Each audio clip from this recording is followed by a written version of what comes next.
Hi friends, welcome back to the video. So ಈ ವಿಡಿಯೋದಲ್ಲಿ ನಾನು ಬಡ್ಡಿ ಫಾರ್ ಸ್ಟಡಿ ಅಕೌಂಟ್ ನ ಹೇಗೆ ಕ್ರಿಯೇಟ್ ಮಾಡಬೇಕು ಮತ್ತೆ ಅಲ್ಲಿ ಸ್ಕಾಲರ್ಶಿಪ್ ನ ಹೇಗೆ ಹಾಕ್ಬೇಕಂತ ಹೇಳ್ಕೊಡ್ತಾ ಇದ್ದೀನಿ. ಸೊ ಹಿಂದಿನ ಒಂದು ವಿಡಿಯೋಗಳಲ್ಲಿ ನಾನು ಏನ್ ಮಾಡಿದ್ದೆ, ಒಂದು ಸ್ಕಾಲರ್ಶಿಪ್ ಅಪ್ಡೇಟ್ ನ ಕೊಟ್ಟಿದ್ದೆ. ಆ ಸ್ಕಾಲರ್ಶಿಪ್ ಹೆಸರು ಅಂತಂದ್ರೆ HDFC ಸ್ಕಾಲರ್ಶಿಪ್ ಅಂತ. ಸೊ ಆ ವಿಡಿಯೋದ ಕಮೆಂಟ್ ಸೆಕ್ಷನ್ ಅಲ್ಲಿ ಸುಮಾರಷ್ಟು ಸ್ಟೂಡೆಂಟ್ಸ್ ಕಮೆಂಟ್ ಹಾಕಿದ್ರಿ, ಬ್ರೋ ಹೇಗೆ ಅಕೌಂಟ್ ಕ್ರಿಯೇಟ್ ಮಾಡೋದು ಮತ್ತೆ ಹೇಗೆ ಅಪ್ಲೈ ಮಾಡಬೇಕು ಅಂತ. ಸೊ ಅದಕ್ಕೋಸ್ಕರ ಈ ವಿಡಿಯೋ ಮಾಡ್ತಿದ್ದೀನಿ. ಸೊ ಅವತ್ತೇ ಮಾಡ್ಬೇಕಿತ್ತು, ಬಟ್ ಹೆಲ್ತ್ ಇಶ್ಯೂ ಇರೋದ್ರಿಂದ ಮಾಡಕ್ ಆಗಿರ್ಲಿಲ್ಲ. ಸೊ ಇವತ್ತು ಕೂಡ ಹುಷಾರಿಲ್ಲ ನಂಗೆ, ಅದರಲ್ಲೂ ಈ ವಿಡಿಯೋನ ಮಾಡಿ ನಿಮ್ಗೆ ತಿಳಿಸ್ಕೊಡ್ತಾ ಇದೀನಿ. ಸೊ ಬನ್ನಿ ವಿಡಿಯೋ ಸ್ಟಾರ್ಟ್ ಮಾಡೋಣ. ಮೊದಲು ನೀವು ವೆಬ್ ಬ್ರೌಸರ್ಗೆ ಹೋಗ್ಬೇಕಾಗುತ್ತೆ. ಯಾವ್ದಾದ್ರು ಆಗಿರ್ಬೋದು, ಮೈಕ್ರೋಸಾಫ್ಟ್ ಎಡ್ಜ್ ಆಗಿರ್ಬೋದು, ಗೂಗಲ್ ಆಗಿರ್ಬೋದು, ಯಾವ್ದ್ರ ಹೋಗಿ ಅಲ್ಲಿ ಹೋಗಿ ಏನ್ ಮಾಡ್ಬೇಕಾಗುತ್ತೆ, ನೀವು ಬಡ್ಡಿ ಫಾರ್ ಸ್ಟಡಿ ಅಂತ ಟೈಪ್ ಮಾಡ್ಬೇಕಾಗುತ್ತೆ. ಓಕೆನಾ, ಬಡ್ಡಿ ಫಾರ್ ಸ್ಟಡಿ ಅಂತ ಟೈಪ್ ಮಾಡಿ. ಇಲ್ಲಿ ಬಂತು ಬಡ್ಡಿ ಫಾರ್ ಸ್ಟಡಿ ಅಂತ ಟೈಪ್ ಮಾಡಿದ್ಮೇಲೆ ಇಲ್ಲಿ ಫಸ್ಟ್ ಲಿಂಕ್ ಬರುತ್ತಲ್ವಾ, ನೋಡಿ ಇಲ್ಲಿ ಬಂದಿದೆ. ಸೊ ಈ ಲಿಂಕ್ ಮೇಲೆ ಕ್ಲಿಕ್ ಮಾಡಿ.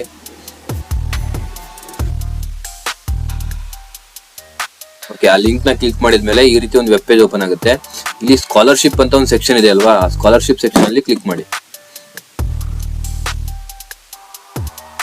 ಓಕೆ, ಈ ಸ್ಕಾಲರ್ಶಿಪ್ ಸೆಕ್ಷನ್ ಮೇಲೆ ಕ್ಲಿಕ್ ಮಾಡಿದ್ಮೇಲೆ ನಿಮ್ಗೆ ಈ ಸ್ಕಾಲರ್ಶಿಪ್ ಅಪ್ಡೇಟ್ಸ್ ಎಲ್ಲ ಬರ್ತಾ ಇರ್ತವೆ ಇಲ್ಲಿ. ಓಕೆನಾ, ಅದರಲ್ಲಿ ನೀವು ಎಲಿಜಿಬಲ್ ಯಾವ್ದಕ್ಕೆ ಆಗಿರ್ತೀರಾ ಆ ಎಲ್ಲ ಸ್ಕಾಲರ್ಶಿಪ್ಗೂ ನೀವು ಅಪ್ಲೈ ಮಾಡ್ಬೋದಾಗಿರುತ್ತೆ. ಸೊ ಅಪ್ಲೈ ಮಾಡೋಕ್ಕಿಂತ ಮುಂಚೆ ನೀವೇನ್ ಮಾಡ್ಬೇಕು, ಅಕೌಂಟ್ ನ ಕ್ರಿಯೇಟ್ ಮಾಡ್ಕೋಬೇಕಲ್ವಾ. ಸೊ ನಾನು ತಿಳಿಸ್ಕೊಡ್ತೀನಿ ನಿಮ್ಗೆ. ಸೊ ನಾನು HDFC ಸ್ಕಾಲರ್ಶಿಪ್ ಬಗ್ಗೆ ಹೇಳ್ಕೊಟ್ಟಿದ್ದೆ ಅಲ್ವಾ. ಸೊ ಇಲ್ಲಿದೆ ನೋಡಿ, ಆ ಒಂದು ಸ್ಕಾಲರ್ಶಿಪ್ ಇಟ್ಕೊಂಡೆ ನಿಮ್ಗೆ ಹೇಗೆ ಕ್ರಿಯೇಟ್ ಮಾಡ್ಬೇಕಂತ ಹೇಳ್ಕೊಡ್ತೀನಿ. ಓಕೆನಾ, ಸೊ HDFC ಸ್ಕಾಲರ್ಶಿಪ್ ಲಿಂಕ್ ಮೇಲೆ ಕ್ಲಿಕ್ ಮಾಡಿದ್ಮೇಲೆ ಈ ರೀತಿ ಒಂದು ವೆಬ್ ಪೇಜ್ ಓಪನ್ ಆಗುತ್ತೆ. ಸೊ ನಿಮ್ಗೆ ಏನಾದ್ರು ಡಿಫಿಕಲ್ಟೀಸ್ ಏನಾದ್ರು ಫೇಸ್ ಮಾಡ್ತಾ ಇದ್ರೆ ನೀವು ಇಲ್ಲಿ ಓಪನ್ ಮಾಡೋದನ್ನ ನಾನು ಡಿಸ್ಕ್ರಿಪ್ಷನ್ ಬಾಕ್ಸ್ ಅಲ್ಲಿ ಒಂದು ಲಿಂಕ್ ಕೊಟ್ಟಿರ್ತೀನಿ. ಆ ಲಿಂಕ್ ನ ಕ್ಲಿಕ್ ಮಾಡಿದ್ಮೇಲೆ ಡೈರೆಕ್ಟ್ ಈ ಒಂದು ವೆಬ್ ಪೇಜ್ಗೆ ಕರ್ಕೊಂಡು ಬರುತ್ತೆ. ಆಯ್ತಾ ನಿಮ್ಮನ್ನ. ಸೊ ಏನಿಲ್ಲ, ಅಪ್ಲೈ ನೌ ಅಂತ ಕ್ಲಿಕ್ ಮಾಡಿ. ಓಕೆನಾ, ಅಪ್ಲೈ ನೌ ಅಂತ ಕ್ಲಿಕ್ ಮಾಡಿದ್ಮೇಲೆ ಇಲ್ಲಿ ನಿಮಗೆ ಪೋಸ್ಟ್ ಗ್ರಾಜುಯೇಟ್ ಸ್ಟೂಡೆಂಟ್ಸ್ಗೆ ಅಪ್ಲೈ ಮಾಡಕ್ಕಂತ ತೋರಿಸುತ್ತೆ, ಮತ್ತೆ ಅಂಡರ್ ಗ್ರಾಜುಯೇಟ್ ಸ್ಟೂಡೆಂಟ್ಸ್ಗೆ ತೋರಿಸುತ್ತೆ, ಮತ್ತೆ ಸ್ಕೂಲ್ ಸ್ಟೂಡೆಂಟ್ಸ್ಗೆ ಕೂಡ ತೋರಿಸುತ್ತೆ. ಸೊ ಈ ಒಂದು ಸ್ಕಾಲರ್ಶಿಪ್ ಎಲ್ಲಾ ಸ್ಟೂಡೆಂಟ್ಸ್ಗೂ ಕೂಡ ಅಪ್ಲೈ ಆಗುತ್ತೆ. ಓಕೆನಾ, ಸೊ ಯಾರು ಬೇಕಾದ್ರೂ ಹಾಕ್ಬೋದು. ಸೊ ನೀವು ಯಾವ ಕೆಟಗರಿಲಿ ಬರ್ತೀರಾ ಅಂತ ತಿಳ್ಕೊಬೇಕಾಗುತ್ತೆ. ಸೊ ನಾನೀಗ ಅಂಡರ್ ಗ್ರಾಜುಯೇಟ್ ತಗೊಂತೀನಿ. ಓಕೆನಾ, ನನ್ನ ಫ್ರೆಂಡು ಅಂಡರ್ ಗ್ರಾಜುಯೇಟ್ ಸ್ಟೂಡೆಂಟ್ ಆಗಿರೋದ್ರಿಂದ ಅವನ ಒಂದು ಡೀಟೇಲ್ಸ್ ನ ಫಿಲ್ ಮಾಡಿ ಅಕೌಂಟ್ ನ ಹೇಗೆ ಕ್ರಿಯೇಟ್ ಮಾಡ್ಬೇಕಂತ ನಿಮಗೆ ಡೆಮೋ ತೋರಿಸ್ತಾ ಇದೀನಿ. ಓಕೆನಾ, ಸೊ ಅಪ್ಲೈ ನೌ ಅಂತ ಕ್ಲಿಕ್ ಮಾಡಿ. ಅಪ್ಲೈ ನೌ ಅಂತ ಕ್ಲಿಕ್ ಮಾಡಿದ್ಮೇಲೆ ನೀವೇನಾದ್ರೂ ಈ ಬಡ್ಡಿ ಫಾರ್ ಸ್ಟಡಿ ವೆಬ್ಸೈಟ್ ಅಲ್ಲಿ ಅಕೌಂಟ್ ನ ಕ್ರಿಯೇಟ್ ಮಾಡಿದ್ರೆ ಮೊದಲೇ ನೀವು ಜಸ್ಟ್ ಲಾಗಿನ್ ಆಗ್ಬೇಕಾಗುತ್ತೆ. ನಿಮ್ಮ ಮೊಬೈಲ್ ನಂಬರ್ ಮತ್ತೆ ಪಾಸ್ವರ್ಡ್ ಅಥವಾ ನಿಮ್ಮ ಇಮೇಲ್ ID ಮತ್ತೆ ನಿಮ್ಮ ಪಾಸ್ವರ್ಡ್ ಕೊಟ್ಟು ಲಾಗಿನ್ ಆಗ್ಬೇಕಾಗಿರುತ್ತೆ. ಅಕಸ್ಮಾತ್ ನೀವೇನಾದ್ರೂ ಇನ್ನೂ ಅಕೌಂಟ್ ನ ಕ್ರಿಯೇಟ್ ಮಾಡಿಲ್ಲ ಅಂತಂದ್ರೆ ಇಲ್ಲಿ ಕ್ರಿಯೇಟ್ ಅನ್ ಅಕೌಂಟ್ ಅಂತ ಇದೆ ಅಲ್ವಾ, ಅಲ್ಲಿ ಕ್ಲಿಕ್ ಮಾಡಿ. ಕ್ರಿಯೇಟ್ ಅನ್ ಅಕೌಂಟ್ ಅದ್ರ ಮೇಲೆ ಕ್ಲಿಕ್ ಮಾಡಿದ್ಮೇಲೆ ನಿಮ್ಮ ಡೀಟೇಲ್ಸ್ ಕೇಳುತ್ತೆ. ನಿಮ್ಮ ಡೀಟೇಲ್ಸ್ ಎಲ್ಲ ಫಿಲ್ ಮಾಡಿ ನೀವು ಅಗ್ರಿ ಕೊಟ್ಟು ಸಬ್ಮಿಟ್ ಮಾಡೋದಾಗಿರುತ್ತೆ. ಸೊ ನಾನೀಗ ಇಲ್ಲಿ ಫಿಲ್ ಮಾಡ್ತಾ ಇದ್ದೀನಿ ಡೀಟೇಲ್ಸ್ ನ. ಸೊ ನಾನೀಗ ನೇಮ್ ಎಂಟರ್ ಮಾಡ್ತಾ ಇದ್ದೀನಿ.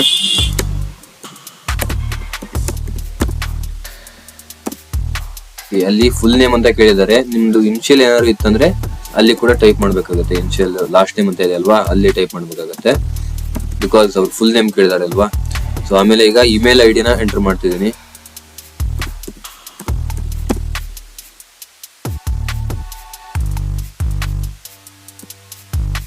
ಎಲ್ಲ ಡೀಟೇಲ್ಸ್ ನ ಕರೆಕ್ಟ್ ಆಗಿ ಎಂಟರ್ ಮಾಡಿ.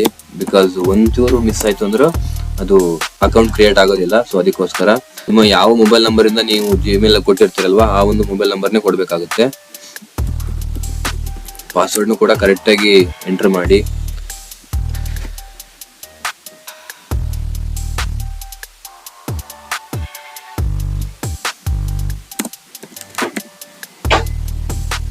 ಓಕೆ, ಪಾಸ್ವರ್ಡ್ ಕೂಡ ಎಂಟರ್ ಮಾಡಾಯ್ತು. ಕನ್ಫರ್ಮೇಶನ್ಗೋಸ್ಕರ ಇನ್ನೊಂದ್ಸಲ ಎಂಟರ್ ಮಾಡ್ಬೇಕಾಗುತ್ತೆ. ಸೊ ನಾನು ಕನ್ಫರ್ಮೇಶನ್ ಪಾಸ್ವರ್ಡ್ ಕೂಡ ಎಂಟರ್ ಮಾಡಾಯ್ತು. ಸೊ ಇವಾಗ ನಾನು ಎಲ್ಲ ಡೀಟೇಲ್ಸ್ ಫಿಲ್ ಮಾಡೋದು ಕಂಪ್ಲೀಟ್ ಆಗಿದೆ. ಸೊ ಏನಿಲ್ಲ, ಇಲ್ಲಿ ಅಗ್ರಿ ಅಂತ ಇದೆಯಲ್ಲ ಅಲ್ಲಿ ಕ್ಲಿಕ್ ಮಾಡಿ ಸೈನ್ ಅಪ್ ಅಂತ ಕೊಡ್ಬೇಕಾಗುತ್ತೆ. ನೀವು ಸೈನ್ ಅಪ್ ಅಂತ ಕೊಟ್ಮೇಲೆ ಅದೇನಾಗುತ್ತೆ, ನಿಮ್ಮ ಅಕೌಂಟ್ ಕ್ರಿಯೇಟ್ ಆಗುತ್ತೆ. ಪಾಸ್ವರ್ಡ್ ಕೂಡ ಸೇವ್ ಮಾಡ್ಕೋಬಹುದು. ಆಮೇಲೆ ನೀವು ಯಾವ ಒಂದು ಮೊಬೈಲ್ ನಂಬರ್ ಕೊಟ್ಟಿರ್ತೀರಲ್ವಾ ಆ ಮೊಬೈಲ್ ನಂಬರ್ಗೆ OTP ಬಂದಿರುತ್ತೆ. ಆ OTP ನ ನೀವು ಎಂಟರ್ ಮಾಡ್ಬೇಕಾಗುತ್ತೆ ಇಲ್ಲಿ. ಸೊ ಈಗ OTP ನ ಎಂಟರ್ ಮಾಡ್ತಿದ್ದೀನಿ.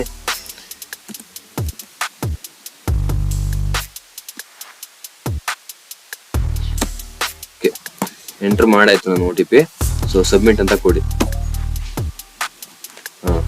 ವೆರಿಫಿಕೇಶನ್ ಆಗಿದೆ. ಸೊ ಆಮೇಲೆ ನಿಮ್ಮ ಜೆಂಡರ್ ಅನ್ನು ಸೆಲೆಕ್ಟ್ ಮಾಡ್ಬೇಕಾಗುತ್ತೆ. ಮತ್ತೆ ಸ್ಟೇಟು, ಯಾವ ಒಂದು ಸ್ಟೇಟ್ ಅಲ್ಲಿ ಇದ್ದೀರಾ ಅಂತ ಕೂಡ ಸೆಲೆಕ್ಟ್ ಮಾಡ್ಬೇಕಾಗುತ್ತೆ. ಆಮೇಲೆ ಎಟ್ ಪ್ರೆಸೆಂಟ್ ಯಾವ ಕ್ಲಾಸಸ್ ಸ್ಟಡಿ ಮಾಡ್ತಿದ್ದೀರಾ ಅದು ಕೂಡ ಎಂಟರ್ ಮಾಡ್ಬೇಕಾಗಿರುತ್ತೆ. ಗ್ರಾಜುಯೇಷನ್ ಅಂತ ಕೊಟ್ಟೆ ನಾನು. ನೀವು ಯಾವ ಒಂದು ಸ್ಟ್ರೀಮಲ್ಲಿ ಹೋಗಿರ್ತೀರಲ್ವ ಅಪ್ಲೈ ಮಾಡೋಕ್ಕೆ, ಆ ಸ್ಟ್ರೀಮಲ್ಲಿ ಕೊಡಬೇಕಾಗುತ್ತೆ. ಆಮೇಲೆ ಲ್ಯಾಂಗ್ವೇಜಸ್ ಕೂಡ ಸೆಲೆಕ್ಟ್ ಮಾಡಬೇಕಾಗುತ್ತೆ, ಯಾವುದು ಲ್ಯಾಂಗ್ವೇಜ್ ನೀವು ಪ್ರಿಫರ್ ಮಾಡ್ತೀರಾ ಇರೋದು ಅಂತ. ಮತ್ತೆ are you a person with disability ಅಂತ ಕೇಳ್ತಾ ಇದೆ ಕ್ವಶನ್. ನಿಮಗೆ ಏನಾದ್ರು ಡಿಸಬಿಲಿಟಿ ಇತ್ತು ಅಂದ್ರೆ ನೀವು ಎಸ್ ಅಂತ ಕೊಡ್ಬೇಕು, ಇಲ್ಲಾಂದ್ರೆ ನೋ ಅಂತ ಕೊಡ್ಬೇಕು. ಡಿಸಬಿಲಿಟಿ ಅಂದ್ರೆ ಡಮ್ ಆ್ಯಂಡ್ ಡೆಫ್ ಹಿಂಗೆಲ್ಲ ಇರ್ತಾರಲ್ವಾ, ಆ ಒಂದು ಕ್ಯಾಟಗರಿ ಬರ್ತಾರೆ. ಎಸ್ ಅಪ್ಡೇಟ್ ಅಂತ ಕೊಟ್ರೆ ಒಂದು ಅಕೌಂಟ್ ಕ್ರಿಯೇಟ್ ಆಗುತ್ತೆ. You have successfully registered with us, you can now explore the world of education funding opportunities. ಇವಾಗ ನೀವು ಆ ಸ್ಕಾಲರ್ಶಿಪ್ ನ ಅಪ್ಲೈ ಮಾಡೋದಕ್ಕೆ ಅರ್ಹರಾಗಿರ್ತೀರ ಅಂತ ಅರ್ಥ ಆಗಿರುತ್ತೆ. ಓಕೆ ಅಂತ ಸೆಲೆಕ್ಟ್ ಮಾಡಿ. ಓಕೆನಾ, ಈಗ ನೋಡ್ಬೋದು ಅಕೌಂಟ್ ಎಲ್ಲ ಕ್ರಿಯೇಟ್ ಆಗಿದೆ. ಸೊ ಇವಾಗ ಸ್ಕಾಲರ್ಶಿಪ್ ನ ಹುಡುಕ್ರಿ. ಇಲ್ಲಿದೆ HDFC scholarship.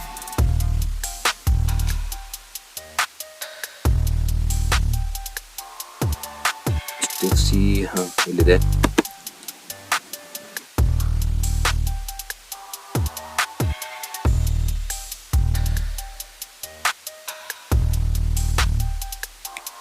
Okay, HDFC scholarship ಮೇಲೆ ಕ್ಲಿಕ್ ಮಾಡಿದೆ. ಸೊ ಇವಾಗ ಅಪ್ಲೈ ನೌ ಅಂತ ಕೊಡಿ.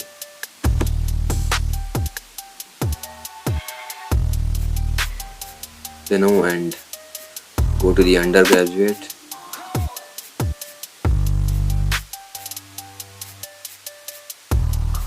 ಇಲ್ಲಿ ನೋಡಿ, ಫಸ್ಟ್ ನಾನು ಓಪನ್ ಮಾಡಿದಾಗ ಹೆಂಗೆ ತೋರಿಸ್ತಾ ಇತ್ತು, ಲಾಗಿನ್ ಆಗಬೇಕು ಅಂತ ತೋರಿಸ್ತಾ ಇತ್ತಲ್ವಾ. ಸೊ ಇವಾಗ ನೀವು ಅಕೌಂಟ್ನ ಕ್ರಿಯೇಟ್ ಮಾಡಿದ್ದೀರಾ.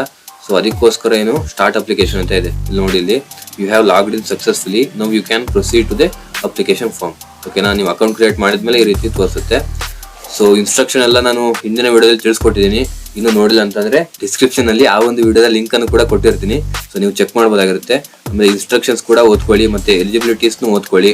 ಓಕೆನಾ, ಸೊ ಎಲ್ಲ ತಿಳ್ಕೊಂಡು ನಿಮ್ಮ ಅಪ್ಲಿಕೇಶನ್ ಸ್ಟಾರ್ಟ್ ಮಾಡಬೇಕಾಗಿರುತ್ತೆ. ಸೊ ನಾನೀಗ ಸ್ಟಾರ್ಟ್ ಅಪ್ಲಿಕೇಶನ್ ಮೇಲೆ ಕ್ಲಿಕ್ ಮಾಡಿದೆ.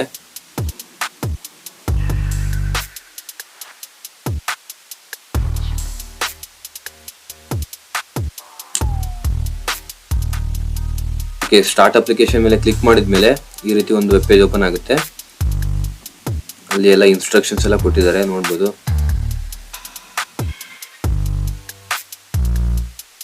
ಎಜುಕೇಶನ್ ಎಸ್ ಇದೇ ಆಪ್ಷನ್ ಇರೋದಲ್ವಾ. Okay, next start application. You need to verify your Aadhaar details to start your application. For any help please click here. ಒಂದು ಆಧಾರ್ ನಂಬರ್ನ ಕೂಡ ನೀವು ವೆರಿಫೈ ಮಾಡ್ಕೋಬೇಕಾಗಿರುತ್ತೆ. ಸೊ ವೆರಿಫೈ ಆಧಾರ್ ಅಂತ ಕೊಡಿ.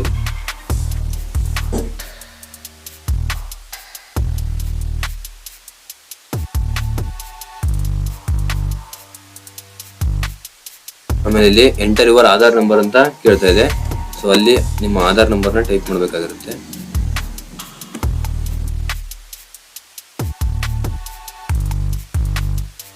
ನಾನೀಗ ಆಧಾರ್ ನಂಬರ್ನ ಎಂಟರ್ ಮಾಡ್ತಾ ಇದ್ದೀನಿ.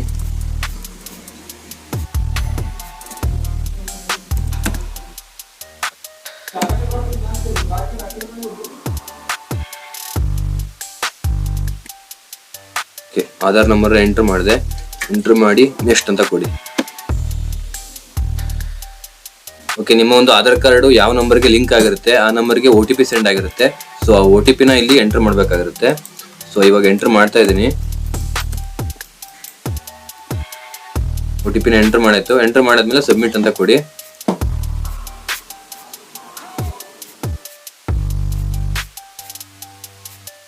ಆಮೇಲೆ ನಿಮ್ಮ ಸೆಕ್ಯೂರಿಟಿ ಪಿನ್ ಅನ್ನ ಕೂಡ ಸೆಟ್ ಮಾಡೋದಿರುತ್ತೆ. ನೀವು 6 ಡಿಜಿಟ್ ಪಿನ್ ಸೆಟ್ ಮಾಡಬೇಕಾಗುತ್ತೆ. ಸೊ ಇವಾಗ ನಾನು ಸೆಕ್ಯೂರಿಟಿ ಪಿನ್ ಕೂಡ ಎಂಟರ್ ಮಾಡ್ತಾ ಇದ್ದೀನಿ. ಓಕೆ, ನಿಮ್ಮ ಒಂದು ಸೆಕ್ಯೂರಿಟಿ ಪಿನ್ ಎಂಟರ್ ಮಾಡಿದ್ಮೇಲೆ ಡನ್ ಅಂತ ಕೊಡಿ. ಓಕೆ, ಇಷ್ಟೆಲ್ಲ ಕೊಟ್ಟಾದ್ಮೇಲೆ ನಿಮ್ಮ ಒಂದು ಆಧಾರ್ ಕಾರ್ಡ್ ವೆರಿಫಿಕೇಶನ್ ಆಗಿರುತ್ತೆ. ನಿಮ್ಮ ಆಧಾರ್ ಕಾರ್ಡ್ ವೆರಿಫಿಕೇಶನ್ ಆದ್ಮೇಲೆ ಇಲ್ಲಿ ಅಲೋ ಅಂತ ಇರುತ್ತಲ್ವಾ, ಅಲೋಗೆ ಕ್ಲಿಕ್ ಮಾಡಿ.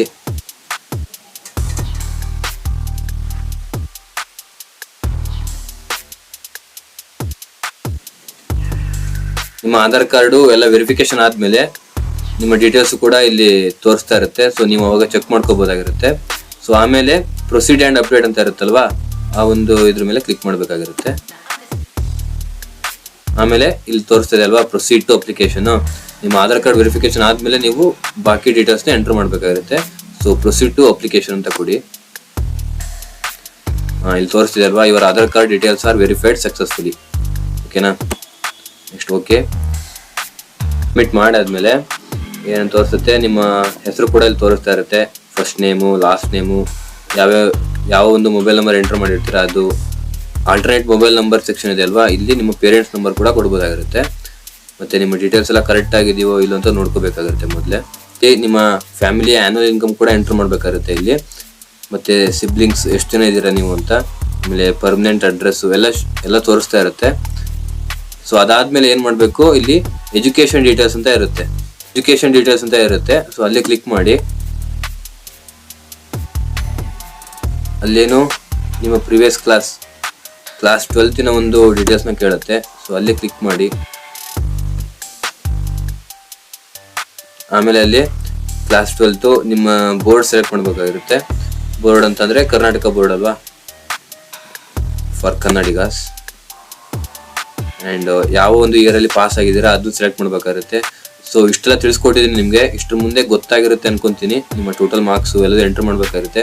ಸೊ ಎಲ್ಲ ಎಂಟರ್ ಮಾಡಿ ಆದಮೇಲೆ ನೀವು ಗ್ರಾಜುಯೇಷನ್ ಡೀಟೇಲ್ಸ್ನ ಫಿಲ್ ಮಾಡೋದಕ್ಕೆ ಹೋಗಬೇಕು.